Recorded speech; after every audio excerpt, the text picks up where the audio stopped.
On voulait du spectacle, je pense qu'on a été tous servis. Voilà, on voulait du football, du vrai, ben voilà, c'est ce qu'on a vu cet après-midi. Le Barça bat difficilement quand même le Villarreal à l'extérieur. Débrief à chaud, c'est parti.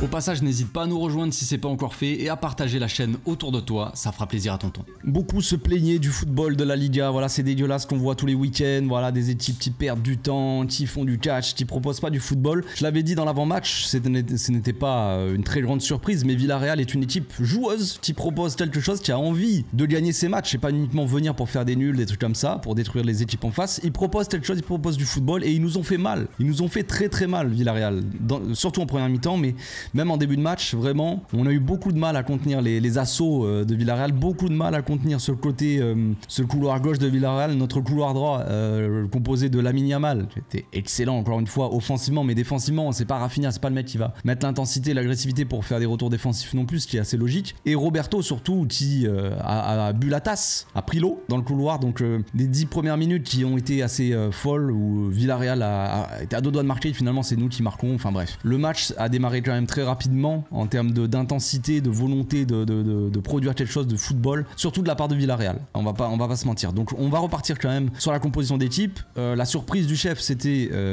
il y en avait deux. C'était évidemment Marcos Alonso, titulaire à gauche à la place de Baldé. Donc je pense qu'il y a quand même une petite gêne pour Baldé, je pense, logiquement. Hein. Je vois pas pourquoi Marcos Alonso passerait devant Baldé, mis à part ça. Donc vraiment un Marcos Alonso offensivement qui propose quand même des choses intéressantes, qui se donne, on va dire. Hein. On va être gentil avec Marcos, mais offensivement qui propose quand même quelque chose, qui a une qualité de centre qui est plutôt bonne, une frappe aussi, une frappe intéressante, tout ça. Donc voilà, offensivement c'est pas le problème, mais défensivement Marcos Alonso il prend l'eau, c'est violent.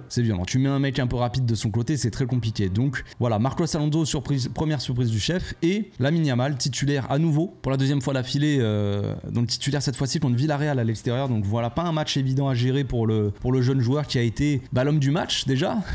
c'est assez fou, mais Lamine Yamal, homme du match. Lamine Yamal, c'est le football. Lamine, c'est vraiment incroyable ce qu'on voit quand même pendant une bonne partie du match. Bon, avant l'entrée de Ferran Torres concrètement, hein, qui a été aussi excellent. Lamine était le seul qui proposait quelque chose devant, le seul qui nous donnait de la joie, donnait du plaisir de voir un peu des matchs de foot. Il a tout fait quoi. Il a tout fait et franchement, voir un mec aussi jeune comme ça, qui est aussi talentueux, on a un bel avenir devant nous, tu vois. Moi j'avais peur, je voyais Lamine titulaire, je me suis dit, encore une fois ça va être compliqué physiquement, attention à pas trop tirer sur la corde, tu vois, tirer sur le truc physique quoi, qui nous lâche pas entre les doigts. Mais encore une fois il a été au niveau, hein. Et plus qu'au niveau, il a été homme du match, décisif sur 3 des 4 buts qu'on marque. Lamine était partout, il manquait que le but, ça s'est joué à rien, hein, mais franchement très très beau match de la part de Lamine. Donc voilà, on avait concrètement un milieu à 4 encore une fois, une défense, c'était pas forcément une défense, c'était plutôt plus ou moins une défense à 3, on verra ça dans l'analyse demain, mais en vidéo quoi. Mais Marcos Alonso, c'est un joueur qui monte quand même beaucoup moins haut que Baldé, donc forcément il y avait moins de sens à ça. C'est ce que j'ai dit dans le live d'avant-match, hein, juste avant le match, quand on a découvert la compo, je me suis dit, tu mets Marcos Alonso à gauche, en arrière gauche, si tu veux, mais c'est pas un mec qui va monter autant que Baldé, donc à la limite c'est bien de mettre un ailier, tu vois, un mec comme Abdé, pardon, sur la gauche qui va animer un peu son couloir, tu vois, si Marcos ne monte pas autant. Et non, là on avait Gavi en faux ailier qui rentrait quand même vachement dans l'axe, donc Marcos Alonso de temps en temps quand même qui jouait assez haut quand on était en phase offensive, tout ça, mais c'est pas un mec qui va percuter dans son couloir, pas un mec qui va essayer de passer en vitesse, tout ça, jamais de la vie. Donc forcément ça nous apportait tout simplement moins de solutions, moins de dangers, et ce qui est normal. Donc ce milieu à 4 là, il fait sens quand tu veux avoir la maîtrise de balle contre des équipes qui essaient d'avoir cette maîtrise de balle aussi. Villarreal est une équipe qui aime avoir la possession. Xavi l'avait dit dans l'avant-match, tout ça en conférence de presse, il avait dit que Quique Sétienne allait chercher à avoir la possession, tout ça. Donc là le but c'était d'aller dominer cette équipe là, ce milieu là, avec un milieu à 4 encore une fois, pour essayer de quadriller le terrain, avoir toujours une solution, et voilà, dominer ce match là. Et c'est pas ce qui est arrivé, c'est assez triste quand on voit ça. Donc on verra encore une fois pourquoi dans l'analyse, on reverra le match, il faudra que je revoie un peu les images, que j'essaie de trouver, que je me remette les idées en place, mais les images devant les yeux pour mieux comprendre tout ça à froid. Mais ce qui est fou, c'est de se dire qu'on a eu plus de maîtrise et qu'on a vu une équipe du Barça quand même beaucoup plus intéressante quand on est passé avec 3 attaquants finalement. Quand Ferran est rentré en deuxième mi-temps, c'était de suite un peu mieux. Et Ferran Torres, c'est le joueur dont on a besoin, tout simplement. simplement. C'est le joueur dont on a besoin actuellement. Concrètement, ce qui nous manque dans ce Barça-là, devant, c'est du mouvement, de l'agressivité, de la qualité aussi un petit peu technique. Alors oui, ça peut faire rire quand on parle de Ferran Torres, mais quand on voit son début de saison, là pour l'instant, c'est quand même assez fou. C'est le jour et la nuit. Ferran Torres, et voilà, il s'est fait tatouer un phénix dans le dos là. C'est totalement ça. On est sur un phénix, le gars renaît de ses cendres. C'est assez beau de voir ça. Et c'est concrètement le Ferran Torres qu'on aurait dû voir depuis qu'il est arrivé. C'est ce Ferran Torres là que j'attendais moi.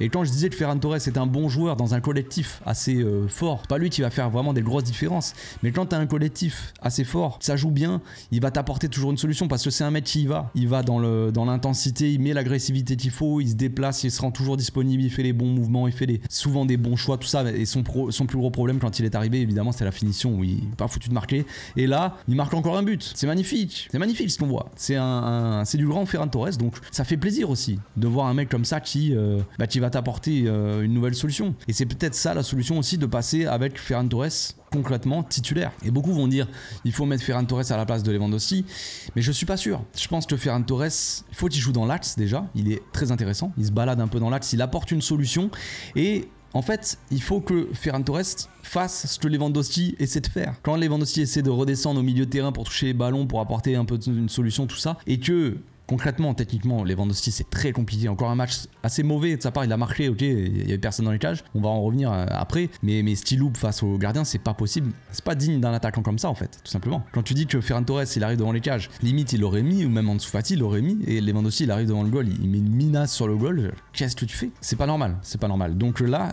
Ferran Torres, il doit avoir ce rôle-là de Lewandowski. Mais Lewandowski doit être quand même là, à mon avis, sur le terrain pour peser sur la défense, pour être dans la surface.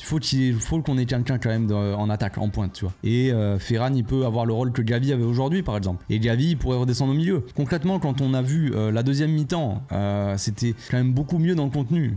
La première mi-temps, on a passé notre temps à souffrir. On a mis 2 buts. Alors c'est beau. Passe décisive de Lamine Yamal, un caviar pour la tête de Gavi. Magnifique. Deuxième but un peu chanceux, évidemment, Lewandowski qui met encore beaucoup de temps à se décider. La balle, elle a intercepté, le défenseur il tire dans le ballon, ça arrive sur Frenkie qui est seul dans l'axe, donc très très chanceux quand même, mine de rien. Mais après on se fait bouffer. Après Villarreal, il passait mais hyper facilement. Nos latéraux, c'était catastrophique, on n'avait pas de maîtrise au milieu, on faisait un pressing quand même. On va voir ça demain en image encore une fois, mais notre pressing il était très mauvais, très désorganisé, on n'arrivait pas à presser cette équipe de Villarreal.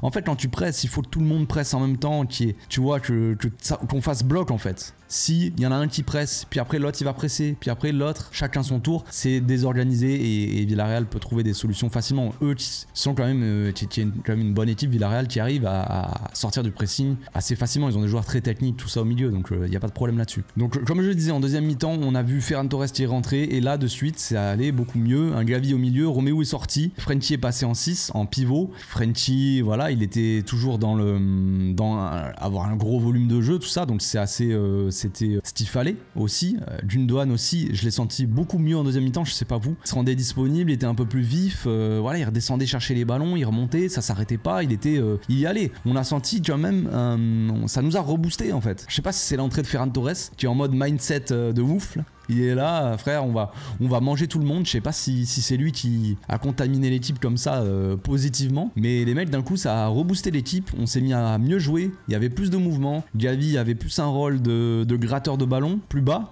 vu qu'il était au milieu.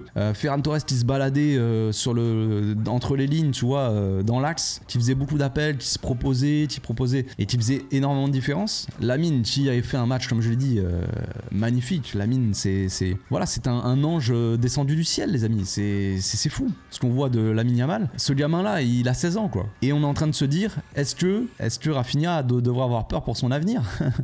Je pense que oui, parce que ce qu'on voit de Lamine, franchement, voilà, j'ai pas envie d'être méchant avec Rafinha. Je sais qu'il y a le frérot, le plus grand fan de Rafinha, Yanis, qui va sûrement commenter la vidéo et qui va nous dire ouais mais Rafinha, Rafinha frérot, il a quand même du souci à se faire parce que Lamine, malgré le fait qu'il soit jeune quand même, et qu'il pourra pas enchaîner tous les 3 jours, même toutes les semaines les matchs comme ça, les minutes, mais Lamine n'a pas du tout à rougir. Franchement, il propose quand même quelque chose de très très bon.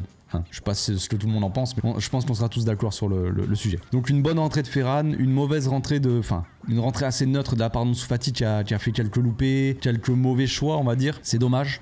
C'est dommage pour lui. Quand on voit, on se dit est-ce que Ferran ou est-ce que Ansu Fati dans la balance? bah, on peut se dire que Ferran pourrait avoir sa place en dessous, devant Ansu Fati. Lewandowski, comme je l'ai dit tout à l'heure, hein, c'est pas digne d'un attaquant comme ça. Encore une fois trop lent, encore une fois techniquement très imprécis, des pertes de balles, voilà, de la lenteur. On manque de vitesse devant. On manque cruellement de vitesse, on a beaucoup de milieux, on joue avec des milieux. Là, Xavi, j'espère qu'il a vu le match, je pense, il est très haut, il est perché dans les gradins, il voit de haut ce qui se passe. Il a dû voir que c'est beaucoup mieux ce qu'on propose quand on joue avec pas 4 milieux en fait. Avec un Ferran Torres devant qui a le même rôle finalement que Gavi, hein, qui a le même rôle, mais le problème, c'est pas le même profil, tu vois. Gavi peut-être un peu plus à l'aise aussi au milieu de terrain, comme on le voit avec l'Espagne, qui propose quelque chose de un plus beau visage, on va dire, qui est plus hargneux peut-être, et ce côté hargneux, ce côté agressif, gratteur de ballon, tu vois, mec qui va faire des différences par son accélération aussi, prendre de vitesse les milieux quand on va partir, on va récupérer un ballon, disons. Et Gavi va se projeter direct vers l'avant, contrôle orienté, très bon, dos au but. Gavi, il fait son contrôle orienté, il accélère le jeu et après il lâche le ballon. On lui demande pas d'aller dribbler tout le terrain, de faire une Messi. Gavi n'est pas ce gars-là, pas de problème. Mais le fait comme ça qu'il reçoit le ballon direct, dos au jeu, dos au but, tu vois, et fait son contrôle orienté, il accélère le jeu, ça apporte du dynamisme, tu vois, derrière. Et c'est ça qui est intéressant avec un Gavi un peu plus au milieu, tu vois. Donc avec la blessure de Pedri, moi je veux voir Ferran Torres titulaire. On va commencer à lancer une propagande, les amis. Je vous propose de lancer tous une propagande. Ferran titulaire. Non, voilà, je vais conclure quand même là-dessus. On a vu du beau spectacle, les amis. On a voulu du beau football. On en avait marre. On marquait des 1-0, des trucs. On a dit, ouais, on marque pas assez de buts. Cette fois-ci, on a mis beaucoup de buts. On en a aussi pris beaucoup. Mais ce qu'on peut quand même constater, c'est un fait, je ne sais pas si c'est directement lié à ça, mais en tout cas c'est un fait. On a pris 3 buts quand on a joué à 4 milieux, et on a mis 2 buts quand, et on en a plus pris d'ailleurs, mais on a mis 2 buts quand on a joué à on va dire 3 attaquants, un autre attaquant sur le terrain. Donc finalement, on a vu un meilleur match de football avec un attaquant en plus. Voilà. Je poste ça là, faites-en ce que vous voulez. Xavi, si tu regardes ma vidéo, fais-en ce que tu veux, frérot. On se retrouve demain, les amis, pour l'analyse en images, vidéo, tout ça. On va bien s'éclater. Il y a beaucoup de choses à voir, je pense. D'ici là, portez-vous bien, passez une très bonne soirée. Ciao.